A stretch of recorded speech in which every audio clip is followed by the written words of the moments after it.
यह हवेली राजा महाराजा के समय में बनाई हुई थी, लेकिन पिछले 18 सालों से इस हवेली में आज तक कोई भी रहने के लिए नहीं आया है। इच्छा होने पर भी इस हवेली में कोई भी नहीं रह पा रहा था, क्योंकि लोगों का कहना थी कि इस हवेली में भूत प्रेत का साया है। जब अजीत सिंह को इस हवेली के बारे में पता चला तो उसने तय किया कि वो इस रहस्य को जानकर ही रहेगा, क्यों लोग इस हवेली में नहीं रह पा रहे हैं। उसने मजबूत इच्छा शक्ति से हवेली में रहने की पूरी तैयारी कर ली। जब उसने हवेली के अंदर जाने के लिए पैर आगे बढ़ाए तो दरवाजे पे किसी अनजान व्यक्ति ने उसे रोक लिया और नजदीक जाके बोले, कौन हो आप और किधर जा रहे हो? अजित सिंह ने जवाब देने के बजाय उसने सामने सवाल किया, जी आप कौन? मेरा नाम अर्जुन सिंह है और मैं यही पास में ही रहता हूँ। अजित सिंह ने कहा, ओह अच्छा, मैंने सुना है कि यह एक भूतिया हवेली है और यहाँ कोई नहीं आ पाता है, इसलिए मैं इस हवेली में एक दिन रुकने का फैसला किया है।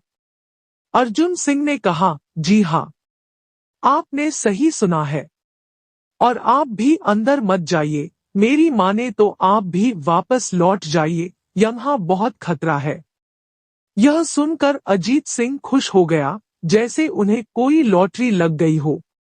अर्जुन ने उसकी खुशी को देखकर बोला, आप क्यों खुश हो रहे हो? आपको तो भूत का नाम सुनकर डर लगना चाहिए। शायद आपको पता नहीं होगा कि मैं भूत प्रेत में काफी दिलचस्पी रखता हूँ। अगर इस हवेली में भूत है तो मैं अंदर जरूर जाऊंगा और सारी सच्चाई का पता भी लगाऊंगा। इतना कहकर अजीत सिंह उस हवेली में चले गए।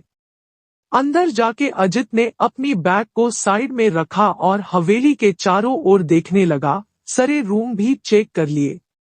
बाद में ड्राइंग रूम में आके सोफे पर बैठ गया। उसने वहां बैठकर दारू के 2-4 पेग भी पिए। वहीं अचानक उस रूम में लाइट का एक बल्ब चालू बंद होने लगी, लेकिन अजीत ने उस पर ध्यान नहीं दिया। थोड़ी देर बाद दूसरा बल्ब चालू बंद होने लगा, फिर तो हवेली की सारी लाइट चालू बंद होने लगी। यह सब देखकर अजीत अपनी जगह पे खड़ा हो गया और संपूर्ण सावचेत हो गया। अचानक उसके सामने एक छोटा टेबल हवा में उड़ने लगा, करीबन 6 फुट हवा में ऊपर जाके गोल गोल घूमने लगा और बाद में अजीत की ओर तेजी से आने लगा। अजित ने तुरंत ही अपने जगह बदल दी और दूसरी ओर चला गया और वो टेबल वहीं जाके गिरा जहां अजित खड़ा था। अजीत कुछ समझ पाता उतने में सोफे की शीट उसकी ओर आने लगी। वो जल्द खड़ा हो गया और छलांग लगा के दूसरी ओर कूद गया, जिसके कारण सोफा दीवार को टकराया और अजीत बच गया। अचानक सब कुछ शांत हो गया। अजित ने चारों ओर सतर्कता से देखा और बड़ी आवाज में बोला, तुम जो भी हो सामने आकर के बात करो। वहीं एक बड़ी परछाई उसके सामने आई। अजित ने उस परछाई को देखकर बोला, कौन हो तुम और क्यों मुझे मारना चाहते हो? परछाई, तुम्हारी भूल के कारण। अजित, मेरी भूल? मैंने कौन सी भूल की? परछाई, इस हवेली में आने की भूल। मैं किसी को भी इस हवेली में खुश नहीं देख सकता। अजित, लेकिन क्यों? वो परछाई ने जवाब दिया, आज से 18 साल पहले इस हवेली के मालिक ने मुझे यहीं पे ही मार डाला था। मेरी कोई गलती भी नहीं थी। इस कारण की वजह से मेरी आत्मा इस हवेली में भटकती रहती है। मैं किसी को भी इस हवेली में नहीं रहने दूंगा, क्योंकि इस हवेली में मेरा खून हुआ था। इस हवेली में जो भी रहने के लिए आएगा उसकी मौत होगी। अजित ने कहा, मैं तुम्हें अपने असली रूप में देखना चाहता हूँ। तुम्हें मारने से पहले मैं तेरी यह इच्छा अवश्य पूरी करूंगा। और उस परछाई ने एक भयानक दरमियाना रूप ले लिया।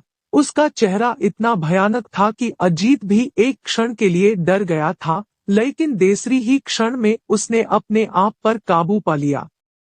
बाद में इसने अपनी जेब में से सफेद पाउडर निकाला और उस भूत के पर फेंक दिया। भूत के पर पाउडर पड़ते ही वो जलने लग गया। बड़ी बड़ी ज्वाला उठने लगी। वो बहुत जोर जोर से चिल्लाने लगा और बाद में पूरी तरह से जल गया।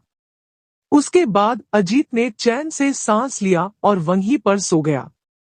दूसरे दिन सुबह जब अजीत को सही सलामत हवेली से बाहर आते देख अर्जुन को आश्चर्य हुआ। अर्जुन ने अजीत से पूछा, तुम कैसे जिंदा हो? जब अजीत ने अर्जुन को कल रात को घटी घटना को पूरी तरह से बताया और बोला, अब यह हवेली भूतिया हवेली नहीं रही। दोस्तों, आपको यह कहानी राजस्थान के कोटा की भूतिया हवेली कैसी लगी, प्लीज हमें कमेंट करके जरूर बताएं।